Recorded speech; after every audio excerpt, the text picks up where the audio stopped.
Les rassemblements de 5 personnes et plus sont interdits depuis décembre dernier sur tout le territoire, mais la jauge sera portée à 8 au niveau 2 du nouveau système de distanciation sociale qui entrera en vigueur à partir de juillet prochain.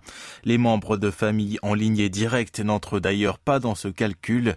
Il est pourtant à noter qu'à Séoul et dans la province de Gyeonggi, deux régions avec les taux de contamination les plus élevés, une période de transition sera appliquée. Effectivement, du 1er au 14 juillet, le nombre de convives sera limité à 6 avant de passer à la nouvelle jauge. Quant aux cafés, restaurants ou salles de karaoké, ils resteront ouverts jusqu'à minuit contre 22 heures actuellement. Les commerces de divertissement pour adultes pourront rouvrir leurs portes. Tous ces commerces resteront ouverts quel que soit le niveau de distanciation sociale, mais avec des horaires réduits. Seuls les lieux de divertissement seront fermés au niveau 4, soit le niveau le plus élevé du nouveau régime de restrictions sanitaires.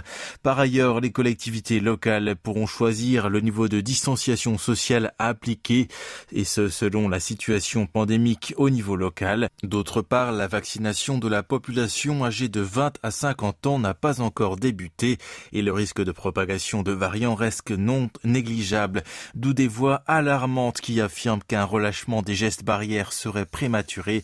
Face à cette critique, les autorités sanitaires ont confirmé qu'une plus grande liberté serait contrebalancée par une responsabilité accrue.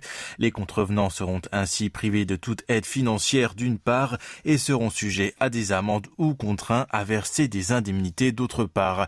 Les milieux de travail denses et fermés qui rendent difficile le maintien de la distanciation sociale doivent être ventilés une fois toutes les 2 heures. Pour les établissements religieux, des activités émettant des postillons sont interdites.